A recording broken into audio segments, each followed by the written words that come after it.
할렐루야. 예, 우리 서로 바라보시면서 오늘 이렇게 인사하시죠. 안녕하십니까. 주님 만나세요 하고 인사하시겠습니다.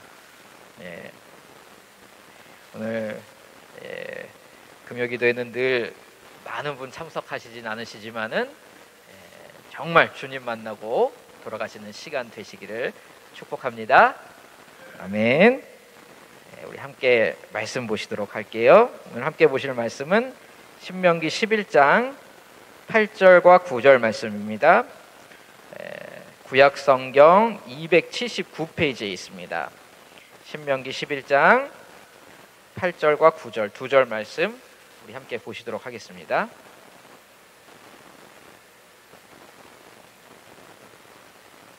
신명기 11장 8절 9절 찾으신 줄로 알고 두 절이니까 저와 같이 함께 두 절 읽도록 하겠습니다. 시작. 그러므로 너희는 내가 오늘 너희에게 명하는 모든 명령을 지키라. 그리하면 너희가 강성할 것이요 너희가 건너가 차지할 땅에 들어가서 그것을 차지할 것이며 또 여호와께서 너희의 조상들에게 맹세하여 그들과 그들의 후손에게 주리라고 하신 땅 곧 젖과 꿀이 흐르는 땅에서 너희의 날이 장구하리라. 아멘. 할렐루야. 오늘은 성경책을 이렇게 여기 신명기 11장을 이렇게 펴 놓으시고 그리고 말씀을 들으시면 좋을 것 같아요. 성경책을 좀 많이 봐야 됩니다. 그러니까는 머리는 좀 복잡하고 재미는 별로 없을 것 같다. 그렇게 말씀을 드릴 수가 있어요. 자, 오늘 우리가 함께 살펴보게 될 신명기 11장의 전체적인 구조는 다음과 같습니다. 첫 번째로는 1절부터 7절까지를 하나의 주제로 먼저 묶을 수가 있습니다. 무엇에 대한 내용인가? 하나님이 우리에게 무엇을 행하셨던가에 대한 내용입니다. 저번 주에 설교를 들으셨던 분들은 기억이 좀 나실 수도 있으실 거예요. 이 1절로 7절의 주제는 이 다음에 따라 나오는 8절 이후의 모든 내용의 기초가 됩니다. 비유하자면 이 부분은 나무에 있어서 뿌리와 같은 부분이에요. 그래서 나무의 뿌리는 보이지는 않습니다. 그러나 나무 전체에 공급되고 있는 물 그리고 양분을 땅으로부터 끌어올리는 아주 제일 중요한 역할을 하고 있지요. 또 나무 전체가 이 땅에 박혀서 흔들리지 않도록 지지해주는 역할을 이 뿌리가 하고 있습니다. 그래서 아무리 좋은 나무, 비싼 나무를 가져다가 또 좋은 땅에 이렇게 심어놓고 좋은 비료도 갖다 주고 좋은 햇빛을 다 준다고 하더라도 이 나무 뿌리가 썩어버린다. 그러면 이건 대책이 없는 것입니다. 나무 줄기가 좀 상했다. 나무 잎을 모가 와서 벌레들이 와서 갉아 먹었다. 병이 들었다. 그래도 뿌리만 건강하게 살아있다면은 복구 가능성이 있습니다.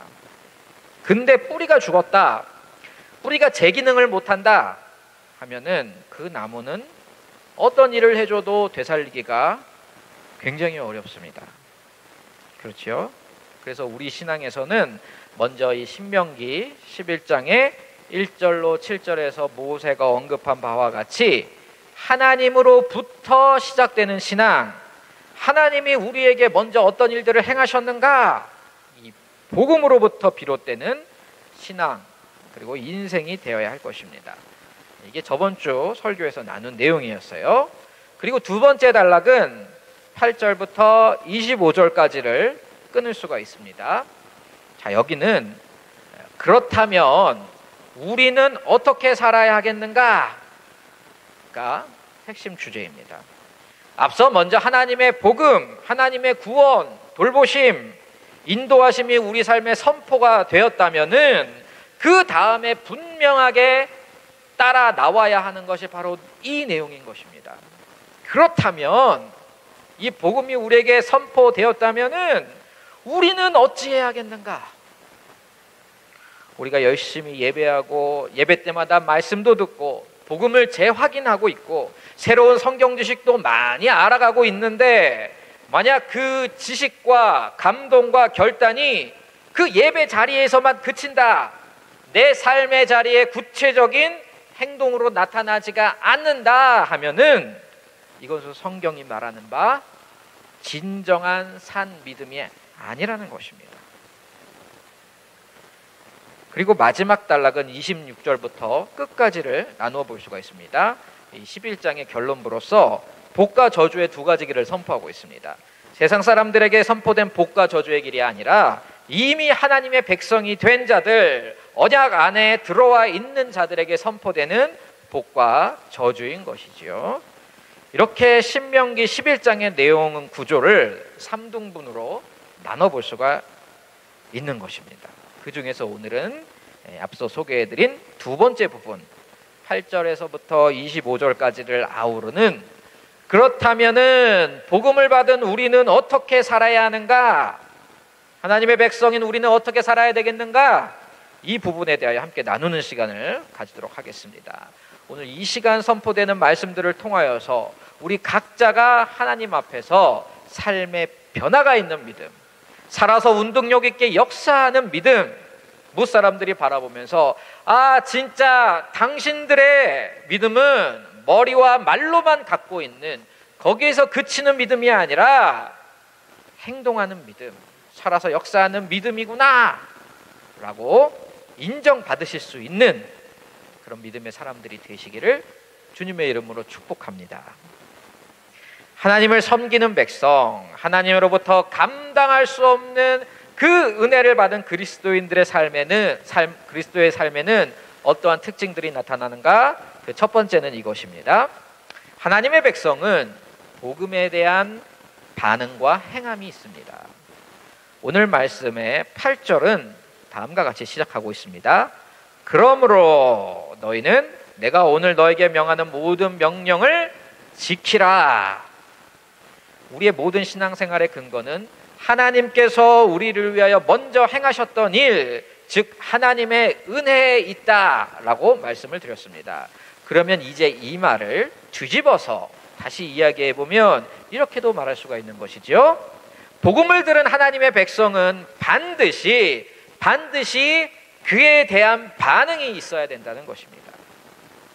하나님의 은혜에 기초하지 않고 자기의 의, 자기의 신념을 기초로 하는 신앙생활에도 분명 문제가 있는 것입니다만, 그러나 그것 못지않게 우리가 주의해야 할 신앙은 어떤 신앙인가? 바로 행함이 없는 신앙입니다. 최근에 기윤실이라고 하는 기독교 윤리 실천 운동의 줄임말이에요. 이 기관에서 설문조사를 했습니다. 교회를 신뢰하십니까? 아니면 신뢰하지 않으십니까? 신뢰하신다면 그 이유는 무엇이고, 신뢰하지 않으신다면 그 이유가 무엇입니까? 이렇게 해가지고 조사를 했는데, 다른 것은 뭐 다 제쳐놓더라도 교회를 신뢰하지 않는 이유 1위 무엇이 나왔을까요? 뭐라고 그러냐면은 교회는 언행일치가 되지 않아서 신뢰할 수가 없다. 이게 1등으로 나왔어요. 무슨 말인가요? 말과 행동이 다르다는 거예요. 교회 다니는 사람들이 입으로는 하나님을 사랑한다, 이웃을 사랑하자 이렇게 말을 하면서도 실제 삶에 있어서는 어떻게 된다는 것입니까? 결코 그렇게 살고 있지가 않더란 말입니다. 이 시대 그리스도인의 문제가 무엇일까요? 이 시대 교회의 문제가 어디에 있습니까? 신학이나 성경 공부의 부재일까요? 아니겠지요? 교회들이 돈이 없다, 사람이 부족하다, 그것도 아닙니다. 엄청난 이단의 핍박과 방해 세력이 있다, 이러면 조금 어렵고 우리가 신앙생활에 고생은 되겠지만은 그것은 진짜 믿음 앞에서는 큰 문제가 되지가 않는 것입니다. 우리의 문제, 지금 저와 여러분에게 있어서 가장 심각한 진짜 문제는 우리 신앙에 행함이 없다라는 것이에요. 우리 그리스도인들이 너무 이 머리만 커져 있고 손발이 따라가지 않고 있다는 것입니다. 오늘 말씀 8절을 보시지요. 다시 한번 보시죠. 너에게 명하는 모든 명령을 어떻게 하라고 합니까? 지키라. 행함이지요. 또 밑으로 더 오셔가지고 13절도 한번 보세요. 너에게 명하는 내 명령을 너희가 청종하고, 이 청종하다라는 것은 듣고 끝내는 것이 아닙니다. 듣고 행하는 것까지를 말하는 것입니다. 밑으로 또 쭉 오셔가지고 22절을 한번 보실까요? 여기서는 아주 더 구체적으로 말하고 있습니다. 너희가 만일 내가 너희에게 명하는 이 모든 명령을 잘 지켜 행하며, 그리고 그 다음에 이어지는 내용을 우리가 좀 주목해 볼 필요가 있습니다. 뭐라고 그러지요? 그렇게 행하여 너희의 하나님 여호와를 사랑하고. 자, 하나님의 백성이 하나님께 대하여서 그 사랑을 표현하는데 그 방법이 무엇이란 것입니까? 그 확증되는 요소가 무엇이라는 것이에요? 하나님의 명령을 지켜 행하는 것입니다. 말로만 사랑합니다. 찬양할 때 사랑합니다. 그 고백이 진짜가 되어 확증이 되기 위해서는 반드시 그 믿음과 사랑이 행함으로 표현이 되어야 한다는 것입니다. 또 22절 하반절에서도 계속 이어지지요. 눈으로 보십시오. 그의 모든 도를 행하여, 그 다음에 역시 또 어떤 말이 나옵니까? 그에게 의지하면. 하나님을 신뢰한다는 구체적인 증거, 그분을 믿고 의지한다는 믿음의 구체적인 표현이 뭐라는 거예요? 바로 행함에 있다는 것입니다. 너희가 정말 하나님을 믿고 의지하고 있느냐? 정말로 신뢰하고 있느냐? 그럼 말로만 하지 말고 그의 모든 도를 행하라, 이 말입니다. 사랑하는 성도 여러분, 특별히 오늘날 이 시대를 살아가고 있는 이 시대의 성도로서 우리는 무엇을 스스로 각자가 주의 깊게 점검하여야 하겠습니까? 내 삶 속에서 내가 고백하는 것들, 내가 아는 것들이 행함으로 표현되고 있는지를 반드시 확인하여야 될 것입니다. 하나님의 사랑을 믿는 자, 하나님의 은혜를 누리는 자는 결코 예외 없이 그에 합당한 반응을 보입니다. 그리고 그 반응은 눈에 보여지는 구체적인 행함으로 표현이 되는 것입니다. 예배라는 행함으로 표현이 됩니다. 기도로 표현이 됩니다. 헌금과 11조로 표현이 됩니다. 봉사와 전도, 선교로 표현이 됩니다. 이웃에 대하여 친절하고 양보하고 정직하며 사랑하고 희생하는 것으로 우리가 가진 이 믿음의 표현이 된다는 것이 너무나도 지극히 정상적인 참 믿음인 것입니다. 이 시간 우리 각자가 가진 우리의 믿음들, 과연 행함이 있었던가? 성경이 말하는 살아있는 믿음이었던가? 돌아보시고 행함의 열매가 있는 진짜 믿음이 다 되시기를 주님의 이름으로 축복합니다. 두 번째로, 하나님의 은혜를 받은 백성은 어떻게 살아갈까요? 하나님의 말씀을 따라 삽니다. 우리가 처음 살펴보았던 원리는 하나님의 백성은 행함으로 그 믿음을 표현한다 하였습니다. 그런데 이 행함은 내 마음대로, 내 정성대로, 내 감동대로, 내 스타일대로 행하는 것이 아닙니다. 우리는 종종 갑자기 주님의 큰 은혜를 깨달은 그런 분들을 보게 될 때가 있습니다. 갑자기 너무 큰 은혜를 깨닫다 보니까는 그에 대한 감사와 그에 대한 뜨거움으로 막 적극적으로 뭔가를 표현하고 싶은 거예요.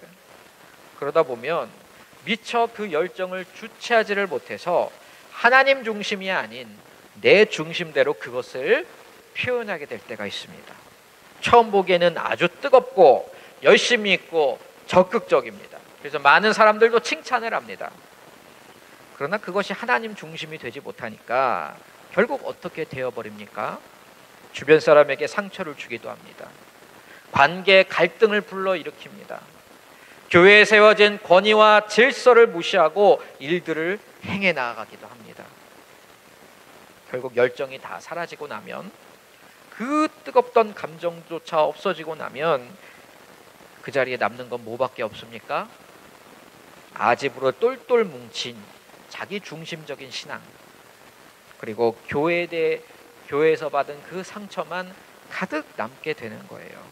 내가 이렇게 열심을 냈는데 아무도 날 알아주지 않아, 인정해주지 않아, 이 교회는 사랑이 없는 교회야 하면서 교회를 등지거나 교회에 남아있어도 차가운 마음, 다친 마음, 또 상한 마음이 되어버리는 것입니다.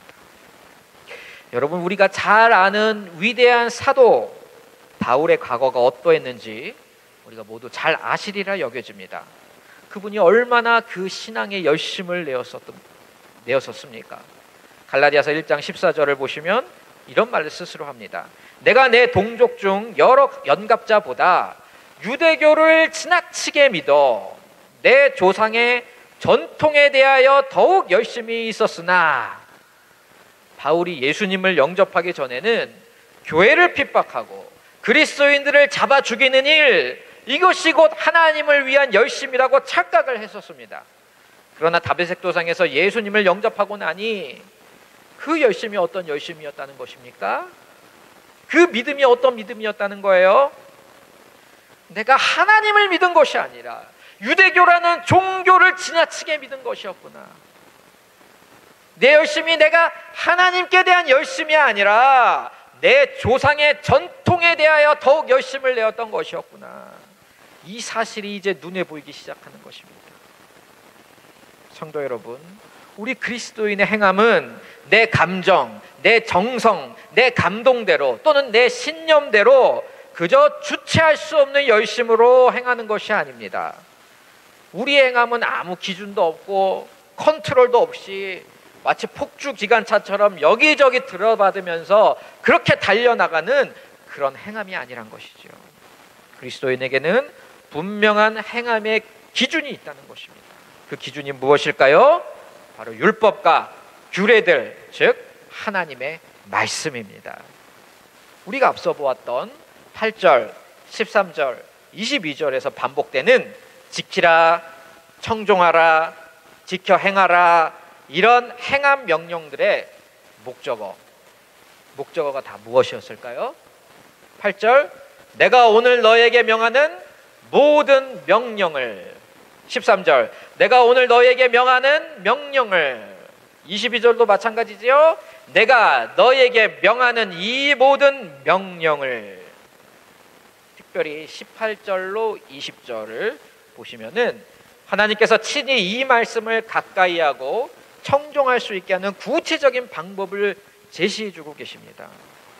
마음에 두고 미간에 붙이고 문설주에 붙이고 자녀에게 가르치며 집안에 있을 때나 밖에 있을 때나 누워 있을 때나 일어나 있을 때나 이 말씀을 보고 듣고 마음에 새기라고 이렇게 말씀하십니다.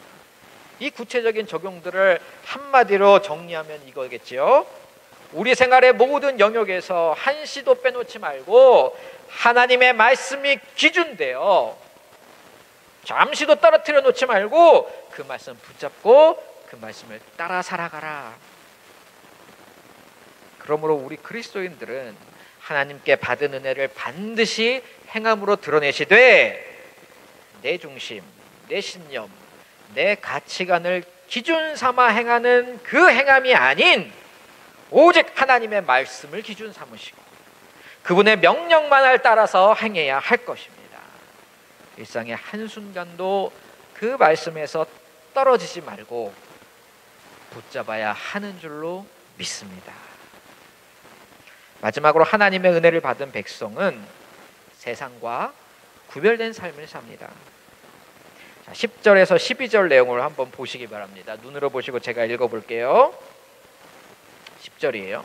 내가 들어가 차지하려 하는 땅은 내가 나온 애굽 땅과 같지 아니하니 거기에서는 너희가 파종한 후에 발로 물대기를 채소밭에 댐과 같이 하였거니와 너희가 건너가서 차지할 땅은 산과 골짜기가 있어서 하늘에서 내리는 비를 흡수하는 땅이요 내 하나님 여호와께서 돌보아주시는 땅이라 연초부터 연말까지 내 하나님 여호와의 눈이 항상 그 위에 있느니라. 자, 하나님은 이 말씀을 통하여 이스라엘 백성들이 앞으로 정착하게 될 가나안 땅이 그 전에 살았었던 애굽 땅과는 확연히 다르다는 것을 말씀해 주고 계십니다.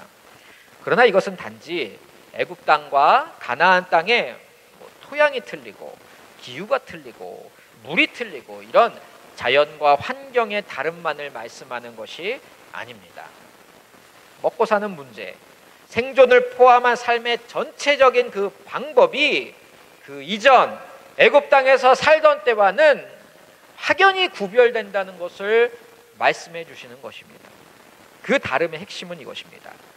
자기 스스로의 힘으로 살았던 애굽에서의 삶과 하나님께 철저히 의존하여서 사는 가나안 땅에서의 삶의 방식이 다르다는 것입니다. 10절을 보시면 하반절에 뭐라고 하죠? 거기에는 너희가 파종한 후에 너희의 발로 밭에 물을 대고 다 자기 스스로의 힘과 노력을 의지하는 삶이었습니다. 그러나 11절 이하에 나오는 가나안 땅의 모습은 어떻습니까? 그 땅은 어쩌면 환경 자체는 그 애굽 땅보다 못할는지는 모릅니다.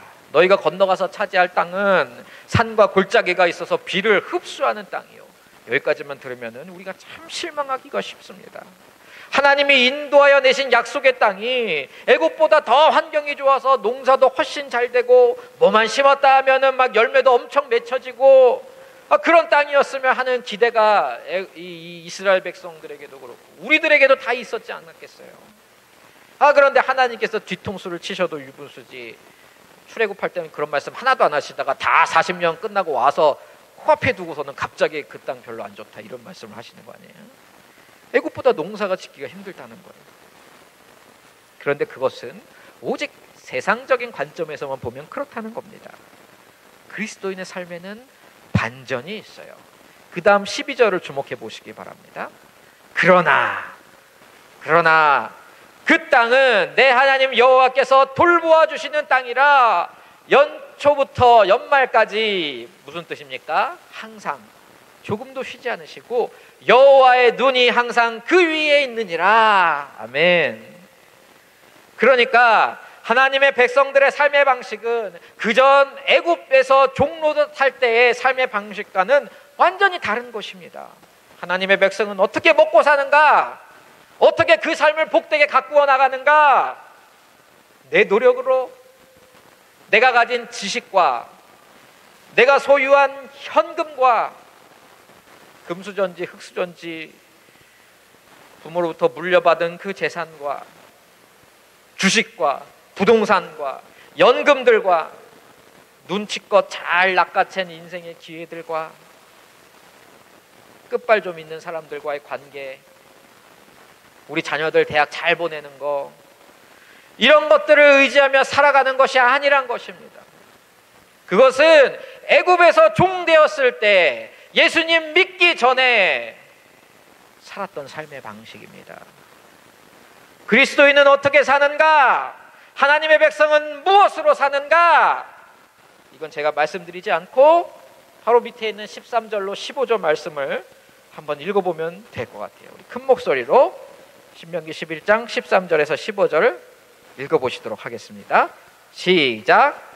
내가 오늘 너희에게 명하는 내 명령을 너희가 만일 청종하고 너희의 하나님 여호와를 사랑하여 마음을 다하고 뜻을 다하여 섬기면 여호와께서 너희의 땅에 이른 비 늦은 비를 적당한 때에 내리시리니 너희가 곡식과 포도주와 기름을 얻을 것이요 또 가축을 위하여 들에 풀이 나게 하시리니 내가 먹고 배부를 것이라. 아멘. 때문에 우리의 삶은 오직 하나님 한 분께만 집중되어 있는 삶이 되어야 할 것입니다. 우리가 그리스도인으로서 이 땅을 잘 살아가려면 추상적이 아니라 실제로 진짜로 행함으로 내 시간과 내 물질을 들여서 오직 하나님 한 분만 사랑하고 그분만을 섬기며 그분께만 예배하는 삶이 되어야 잘 살게 되는 것입니다. 내 명줄이 그분의 돌보심에 달려있다고 하는데 어리석게 다른 신을 섬겨서는 안 되겠지요. 우상에게 내 시간, 내 물질 갖다 바쳐서는 안 됩니다. 이제는 우리의 이 신분, 하나님의 백성이라는 이 신분 자체가 하나님의 돌보심 없이는 스스로 살아갈 수 없는 그런 신분이 된 것이에요. 내 스스로의 힘과 노력으로 살아가던 그 삶은 이제 절대로 다시는 돌아갈 수 없는 그런 옛사람의 삶이었습니다. 그런 삶은 이제 우리에게 끝이 났습니다. 십자가에 못 박아 장사까지 치렀어요. 그런데 왜 다시 예전에 이미 죽어 장사된 삶의 방식으로 우리가 돌아가려고 하나요? 이스라엘 백성들이 농사를 짓는데 비가 좀 안 오면 불안하잖아요. 농사가 잘 안 될까 봐. 그럼 바로 어떻게 했는지 아십니까? 바알과 아세라에게 예배를 드립니다. 아직 추수 시작도 안 했는데 비 안 온다고 불안하니까, 메뚜기가 와서 벼를 좀 갉아먹으면 불안하니까 결단, 약속, 맹세했던 것 다 버리고 먹고 사는 문제 앞에서는 오늘 말씀의 16절로 17절에서 하나님이 미리 경고하시고 있는 것처럼 우상을 찾는 겁니다. 성도 여러분이요, 우리는 그 방법대로 사는 사람들이 아닙니다. 그건 세상 사람들의 방법이에요. 집에 돈 떨어지는 거 두렵지요. 건강 잃는 거 두렵지요. 자녀 잘못되는 거 너무 두렵습니다. 저도 이거 솔직히 다 두려워요. 근데 두렵다고 우리가 하나님 말고 다른 거 붙잡아서 되겠습니까? 하나님의 백성이라는 우리의 신분을, 이것을 주시려고 예수님께서는 십자가에서 그 고통과 모욕을 받으시고 돌아가셨는데, 나 좀 두렵다고 이 성도된 신분을 헌신짝처럼 버리고 하나님이 아닌 다른 것 의지해서 되겠습니까? 돈을 의지하는 인생, 사람을 의지하는 인생, 내 노력, 내 지식, 내 경험, 내 건강, 내 잘남을 의지하는 인생은 하나님의 백성들이 사는 인생의 방법이 아닙니다. 하나님의 백성은 오직 하나님만 의지합니다. 살자고 하나님 내팽겨치는 일은 죽음으로 가는 멸망길이요.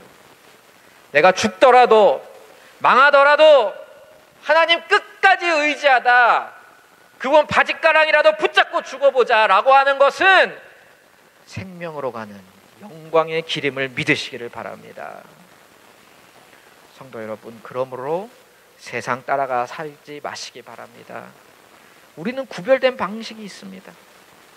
우리는 알아서 능력껏 이 땅에서 생존하라고 길바닥에 내던져진 그런 들염소 같은 존재들이 아니에요. 그 전에는 그런 존재였을지 모르지만 이제는 하나님께서 입양되어서 그분을 아버지라 부르며 그분의 돌보심 없이는 단 한순간도 살아갈 수 없는 자녀 기르시는 양이 된 것입니다. 양은 목자가 없으면 죽습니다. 양은 자기 인생 전체를, 자기 문제 전체를, 먹는 거, 입는 거, 심지어 그 목숨까지도 전체를 목자에게 의존합니다. 꼭 기억하셔서 오직 주님만 의존하시는 인생 걸어가시기를 축원합니다. 말씀을 마칩니다. 우리가 받은 복음이 진짜라면, 우리가 받은 생명이 진짜라면 진짜는 반드시 살아 숨쉬며 행함이라는 열매를 맺게 할 것입니다. 그 열매는 어디 딴 데 가서 맺혀지는 게 아니라 바로 내 안에, 내 주변에서, 내 가정과 내 교회와 내 직장에서 맺히게 됩니다. 내 삶의 자리에 하나님의 나라가 임하게 되는 것입니다. 그러므로 성도 여러분, 우리가 숨쉬며 발 딛고 살아가는 모든 삶의 현장에서 첫 번째, 구체적인 삶으로 그 믿음을 드러내시기를 바랍니다. 두 번째, 그 삶의 기준이 말씀이 되게 하십시오. 세 번째, 세상 속에서 살아가지만 세상과 구별된 삶의 가치관, 방식, 목적과 방향을 가지고 사시기를 바랍니다. 하나님의 백성은 오직 하나님께만 의지하여 살아갑니다. 이와 같은 아름다운 믿음의 열매들이 저와 여러분의 삶 속에서 가득 맺혀지게 되기를 이번 주님의 이름으로 축원합니다. 함께 기도하시도록 하겠습니다.